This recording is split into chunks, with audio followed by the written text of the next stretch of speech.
Are you all. तो जैसे कि बहुत सारे बच्चे जो हैं बायोलॉजी में भी प्रॉब्लम फेस करते हैं कि मैम हमें बायोलॉजी के चैप्टर भी अच्छे से समझ नहीं आ रहे हैं, तो आपके लिए मैं लेकर आई हूँ आपके बायोलॉजी के chapter 8 how do organisms reproduce का video.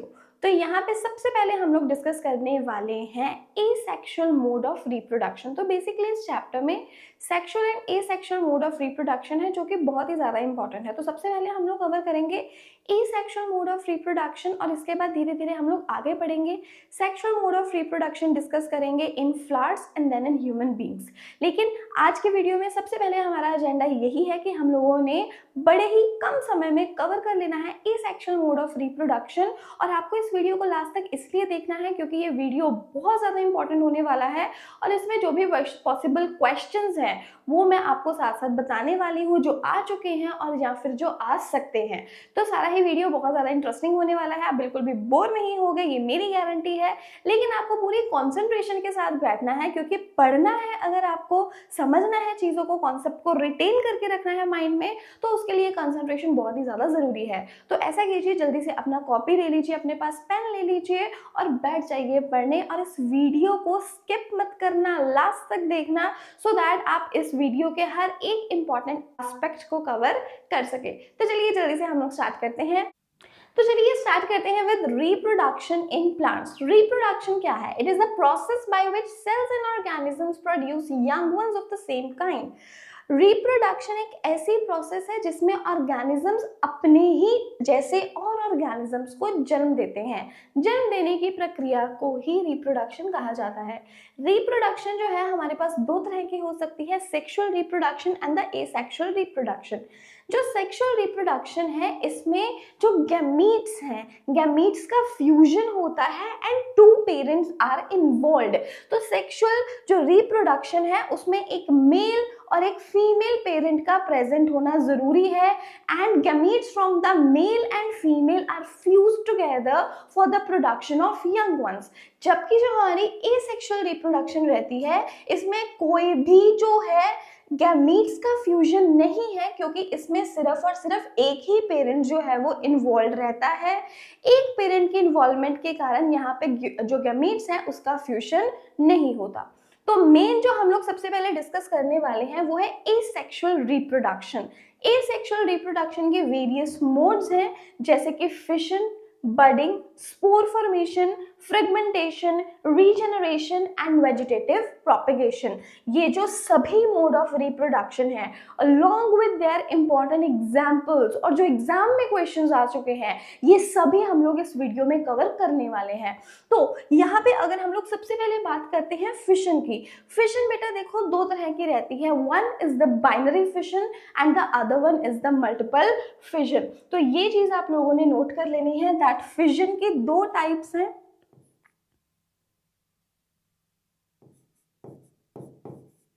That is the binary fission and the other one is multiple fission।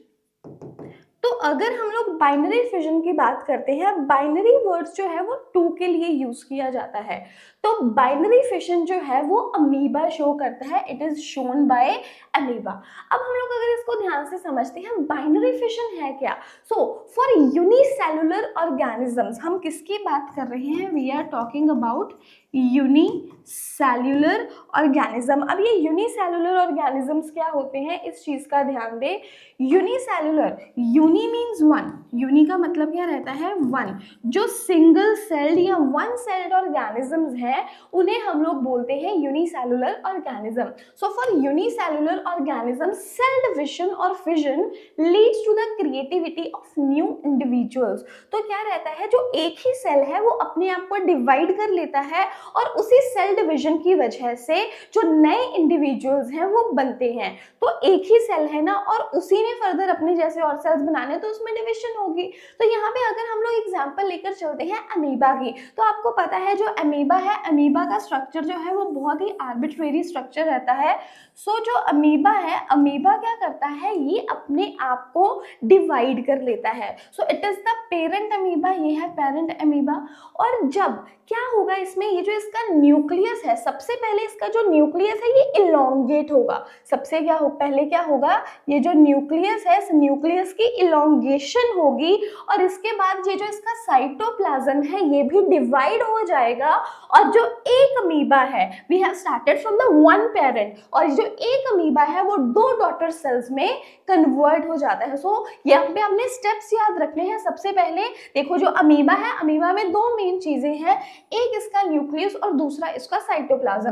तो सबसे पहले क्या होगा, जो न्यूक्लियस है, न्यूक्लियस इलोंगेट होगा, इलोंगेट होने के बाद इसकी जो डिवीजन की प्रोसेस है वो चलेगी। तो सबसे पहले होगी इलोंगेशन ऑफ न्यूक्लियस, फिर ये जो एक न्यूक्लियस है ये 2 भागों में बट चुका है, और इसके बाद ये जो इसका साइटोप्लाज्म है, दूसरे नंबर पे ये जो इसका साइटोप्लाज्म है इसका भी डिवीजन हो जाएगा। और जब ये साइटोप्लाज्म भी डिवाइड हो जाएगा तो यहाँ पे मिलते हैं 2 डॉटर सेल्स, और जहाँ पे स्पेसिफिकली हमें केवल और केवल 2 डॉटर सेल्स मिले, ऐसी फिजन को बोल देते हैं बाइनरी फिजन, कि जहां पे सिर्फ और सिर्फ केवल और केवल 2 ही डॉटर सेल मिले।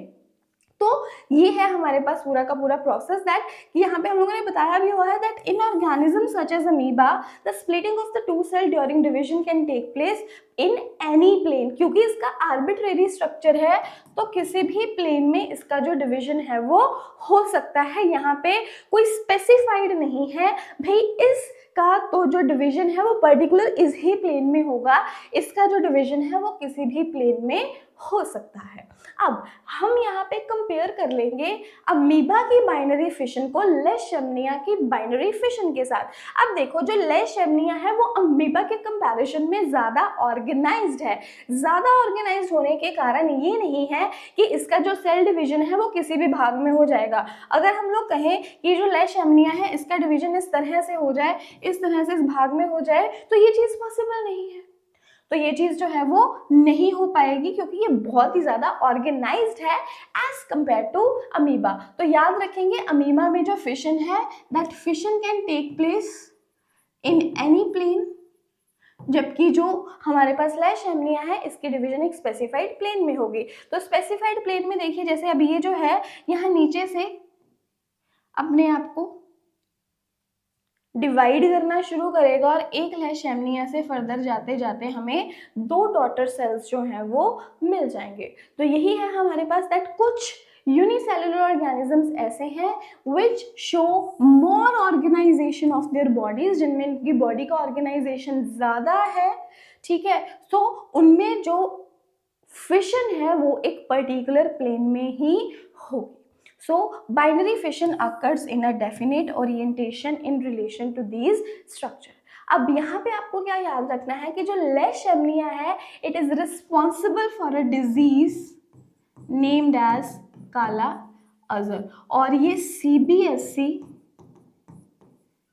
2022 के एग्जाम्स में भी आ चुका है दैट लेशमनिया की वजह से जो बीमारी होती है उसका नाम क्या है, दैट इज काला अज़र। और दूसरे तरीके से काला अज़र किसकी वजह से होती है, दैट इज लेशमनिया। अभी इसमें जल्दी से आगे बढ़ेंगे। नेक्स्ट आ गया हमारे पास मल्टीपल फिशन इन प्लाज्मोडियम। जैसे कि अभी हम लोगों ने 2 एग्जांपल पढ़ ली बाइनरी फिशन की, अब बात करते हैं मल्टीपल फिशन की। मल्टीपल फिशन होती है प्लाज्मोडियम में। तो कहते हैं हमारे पास अदर सिंगल सेल ऑर्गेनिजम्स है सच एज मलेरियल पैरासाइट। ये चीज आपने याद रखनी है दैट जो प्लाज्मोडियम है ये एक मलेरियल पैरासाइट है और ये मल्टीपल फिशन जो है वो शो करता है and it divides into many daughter cells simultaneously bye multiple fission. कि जो ये देखिए यहाँ पे एक न्यूक्लियस है और ये सारा का सारा उसका साइटोप्लाज्म है। जैसे हमने पीछे देखा कि चाहे ये केस था हमारे पास दैट अमीबा का, चाहे लेशमनिया का, उसका जो न्यूक्लियस है वो सिर्फ और सिर्फ 2 पार्ट्स में डिवाइड हो रहा था। लेकिन इन केस ऑफ प्लाज्मोडियम जो न्यूक्लियस है that one nucleus has been divided into many nuclei, और ये जब ये पूरा का पूरा burst होता है तो इसमें बहुत सारे डॉटर सेल्स जो है वो रिलीज होते हैं, क्योंकि इसमें बहुत सारे डॉटर सेल्स रिलीज हो रहे हैं,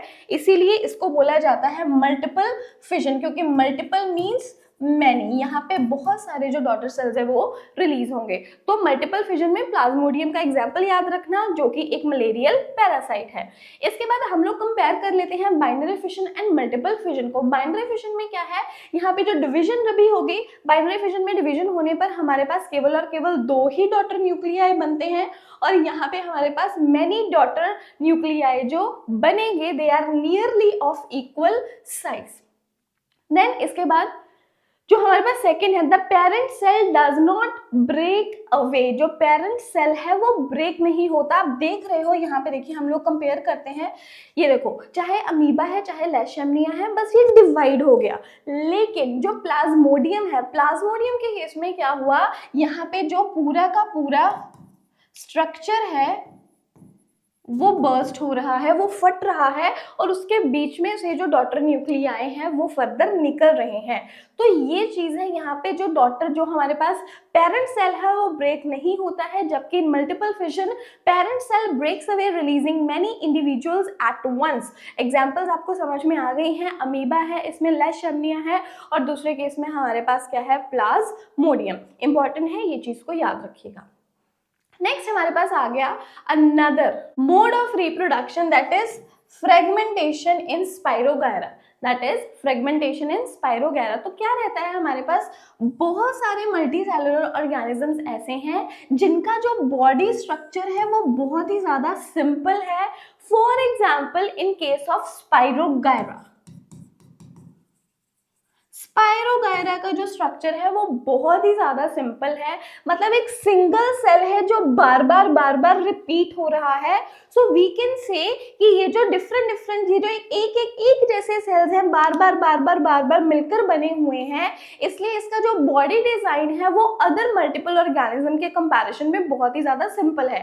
तो ऐसे सिंपल ऑर्गेनिजम्स के केस में क्या होता है कि जैसे ये मान लो ये एक फ्रैगमेंट है, there is one fragment and this is the second fragment, this is the first fragment and this is the second fragment। तो क्या रहता है, अगर इन फ्रैगमेंट्स को अलग कर दिया जाए, इसको यहाँ सेपरेट कर दिया और इसको भी सेपरेट कर दिया, तो ये जो एक फ्रैगमेंट है ये फर्दर जो है अपने आप को रिप्रोड्यूस कर लेती है। ये फर्दर जो है इसी एक फ्रैगमेंट से जो अलग अलग जो और नए स्पाइरोगायरा हैं वो प्रोड्यूस हो जाते हैं। So in multi cellular organism with relatively simple body organization, simple reproductive method can still work. Spirogyra for example simply break up into smaller pieces. जो स्पाइरोगायरा है वो छोटे छोटे पीसेस में बंट जाता है और मैच्योर होने पर, अपॉन मैच्योरेशन, इन्हीं पीसेस से जो है वो फर्दर और स्पाइरोगायरा जो है वो बन जाते हैं। कि जब एक स्पाइरोगायरा है ये मैच्योर होगा, मैच्योर होने पर फर्दर पीसेस में स्प्लिट हो जाएगा और फिर ये नए इंडिविजुअल में दोबारा से ग्रो करेंगे। सो दीज पीसेस और fragments grow into new individuals, और यही जो है नए इंडिविजुअल्स में ग्रो करते हैं। नेक्स्ट है हमारे पास, अगर हम लोग इसको और समझना चाहें अच्छे से, कहते हैं this is not true for all multi cellular organism. देखो जो स्पाइरोगायरा है इसका बॉडी डिजाइन बहुत ही ज्यादा सिंपल है, एक जैसा सेल ही है जो फर्दर एंड फर्दर रिपीट हो रहा है। क्योंकि इसका बॉडी डिजाइन बहुत ज्यादा सिंपल है इसलिए ये मैच्योर होने पर अपने आप को स्प्लिट करेगा और जो स्प्लिटेड पार्ट्स हैं वो फर्दर क्या होंगे, वो फर्दर ग्रो करेंगे। लेकिन सभी मल्टी सेलुलर ऑर्गेनिजम्स जो हैं वो इतना सिंपल बॉडी स्ट्रक्चर नहीं रखते हैं, तो इसीलिए जो ऐसी हमारे पास प्रोपेगेशन है, जो मान लो जो ऐसी हमारे पास रिप्रोडक्शन का मेथड है वो हर एक मल्टी सेलुलर ऑर्गेनिज्म के लिए पॉसिबल नहीं है। क्योंकि जो मल्टी सेलुलर ऑर्गेनिजम्स होते हैं उनका बॉडी डिजाइन बहुत ज्यादा कॉम्प्लेक्स होता है, उनके जो सेल्स होते हैं, सेल्स से मिलकर कुछ स्पेसिफाइड टिश्यूज बनते हैं और टिश्यू से बनते हैं ऑर्गन। जो ऑर्गन्स हैं वो भी अपनी पर्टिकुलर जगह पर रहने चाहिए जिनके अपने स्पेसिफाइड फंक्शन है। तो अगर हम लोग कॉम्प्लेक्स मल्टीसेलुलर ऑर्गेनिजम्स की बात करते हैं तो उसमें ऐसा सिंपलर मेथड ऑफ जो रिप्रोडक्शन है वो पॉसिबल नहीं है। तो फ्रेगमेंटेशन जो है वो आमतौर पर यहाँ पर हमारे पास इन केस ऑफ पायरोगायरा जो है वही देखा जाता है। तो ये चीज भी आपको याद रखनी है, ठीक है। So this is not true for all multicellular organism, they can not simply divide cell by cell. What is the reason behind? The reason is that many multicellular organisms are not simply a random collection of cell। कि जो multicellular organism है वो simply cells का collection नहीं है। specialized cells are organized, कुछ special cells जो होते हैं वो organize होकर क्या बनाते हैं? tissues। हमने क्या कहा? that specialized सेल्स जो हैं वो क्या बनाते हैं? टिश्यूज, और टिश्यूज से फर्दर क्या बनेंगे? ऑर्गन्स। वही बात यहाँ पे बोल रहे हैं दैट स्पेशलाइज्ड सेल ने टिश्यू बनाए जो ऑर्गेनाइज होकर ऑर्गन बनाते हैं which have to be placed in definite positions in the body in such a carefully organized situation। जो है ऐसी मोड ऑफ रिप्रोडक्शन है वो पॉसिबल नहीं है। इसके बाद हमारे पास आ गया रीजेनरेशन इन प्लानेरिया। जो प्लानेरिया है वो रीजेनरेट करता है, तो यहाँ पे प्रोसेस क्या है? रीजेनरेशन, रीजेनरेट करना। ये एक्चुअली कोई मोड ऑफ रिप्रोडक्शन नहीं है लेकिन एक मेथड है। मेथड क्या है? जैसे कि यहाँ पे प्लानेरिया है या स्टारफिश की एग्जांपल ले लो, तो यहाँ पे हमारे पास क्या चीज है कि रीजनरेशन में क्या होता है, जैसे ये हमारे पास प्लानेरिया का केस है, ठीक है। इसमें हमारे पास ये एक प्लानेरिया है। मान लो अगर गलती से इसका कोई भाग है वो कट हो जाता है, इसने खुद कट नहीं किया, अगर कट हो जाता है तो इसके हर एक बॉडी पार्ट के पास इतनी एबिलिटी है कि वो रीग्रो कर सके। तो ये इसके बॉडी के 3 पार्ट्स हो गए हैं और इसके तीनों ही पार्ट्स के पास इतनी एबिलिटी है कि ये अलग अलग जो है वो रीग्रो कर सकते हैं और मैच्योर होने पर एक प्लानेरिया से 3 प्लानेरिया बन गए हैं क्योंकि इसके बॉडी के 3 पार्ट्स हुए थे। ये एक मतलब कह लो एक मोड ऑफ रिप्रोडक्शन नहीं है प्योरली, इनकी बॉडी की ऐसी एबिलिटी है कि जो कट पार्ट है, जो पार्ट कट चुका है, वो भी इतनी क्षमता रखता है कि उससे एक नया जीव जो है वो बन सके। तो ये पॉइंट है यहाँ पर, इसे याद रखिएगा दैट जो बहुत ही फुली डिफरेंशिएटेड ऑर्गेनिज्म है, they have the ability to give rise to new individual or organism from their body parts। कहते हैं मान लो किसी तरीके से somehow कि अगर इनका कोई बॉडी पार्ट है या इंडिविजुअल है वो कट या ब्रेक हो गया into many pieces, then many of these pieces grow into separate individuals। तो ये जो pieces हैं ये separate individuals में grow हो जाते हैं। एग्जाम्पल में याद रखेंगे hydra and planaria। It can be cut into a number of pieces and each piece grows into a complete organism and this is called as regeneration। Regeneration means regenerate करना, दोबारा से पैदा करना। तो अगर आप जिसके जितने हिस्से करोगे, यहाँ 3 पार्ट्स करे हैं तो 3 इंडिविजुअल बने, अगर इसके 2 पार्ट्स करते तो 2 इंडिविजुअल्स बनने थे। तो प्योरली ये मेथड ऑफ रिप्रोडक्शन नहीं है, ये इनकी बॉडी की एक एबिलिटी है कि अगर इनका गलती से भी कोई पार्ट कट हो जाता है तो वहां से एक नया इंडिविजुअल ही बनेगा। तो देखो कुदरत कितनी खास है और इनके पास कितनी खास प्रॉपर्टीज हैं। अब जैसे प्लेनेरिया की तरह ही जो हाइड्रा है वो रीजनरेशन दिखाता है, लेकिन इसी तरह से इसका एक और मोड ऑफ रिप्रोडक्शन है दैट इज बडिंग। रहता क्या है यहाँ पर, जो पेरेंट हाइड्रा है उसके एक स्पेसिफिक साइड से एक बड आना शुरू होता है और वो जो बड है वो धीरे धीरे डेवलप करता है। तो मतलब यहाँ पे जो सेल्स है उनका क्लस्टर बनना शुरू होता है और यही क्लस्टर जो है फर्दर डेवलप होकर एक बड बनाता है। ये बड पहले तो पेरेंट की बॉडी पर ही ग्रो करता है और जब ये बड जो है बड़ा हो जाता है, थोड़ा मैच्योर हो जाता है, उसके बाद ये पेरेंट की बॉडी से स्प्लिट हो जाता है और स्प्लिट होने के बाद ये एक नया हाइड्रा जो है वो बनाता है। तो ये प्रोसेस है हमारे पास हाइड्रा की in the case of budding. ठीक है, तो बडिंग में हाइड्रा इस तरह से वर्क करता है। अभी नेक्स्ट इसके बाद है हमारे पास vegetative propagation. So in vegetative propagation, there are many plants in which parts like root, stem and leaves develop into new plants under appropriate condition. तो appropriate conditions में जो root, stems या leaves हैं उनसे ही जो है नए इंडिविजुअल्स डेवलप कराए जाते हैं। जैसे बड़ी ही कॉमन एग्जांपल है पोटैटो की। जब भी पोटैटो के ऊपर उसका आई डेवलप हो जाता है और उसमें जो है उसके बर्ड से, उसके आई से वहाँ से नए पोटैटोज जो हैं वो बन जाते हैं। तो यही है कि बहुत सारे प्लांट्स हैं जिनके रूट, स्टेम या लीफ से अप्रोप्रिएट कंडीशन के अंदर जो नए प्लांट्स हैं वो डेवलप कराए जा सकते हैं। This property of vegetative propagation is used in methods such as layering और grafting to grow many plants like sugarcane. ये एग्जाम्पल बड़ी अच्छी है, ये चीज याद रखना दैट लेयरिंग और ग्राफ्टिंग की प्रोसेस से शुगरकेन, रोजेस, ग्रेप्स जो है वो एग्रीकल्चरल पर्पसेस के लिए बनाए जा सकते हैं। तो देखो जैसे बड़ी ही अच्छी प्रोसेस है। जैसे हम लोगों को पता है रोज के केस में लेयरिंग करते हैं, एक की कलम काट कर दूसरे के साथ लगा देते हैं। हाइब्रिड रोजेस जो है वो बनाए जा सकते हैं। So plants raised by vegetative propagation bear flowers and fruits earlier than those produced from the seeds. ये चीज बहुत ज्यादा इंपॉर्टेंट है कि जो प्लांट्स हम लोग वेजिटेटिव प्रोपेगेशन से बना रहे हैं वो अपने फ्लावर्स और फ्रूट्स जल्दी बियर करते हैं as compare to those produced from the seeds, जो कि प्योरली सीड से बनते हैं।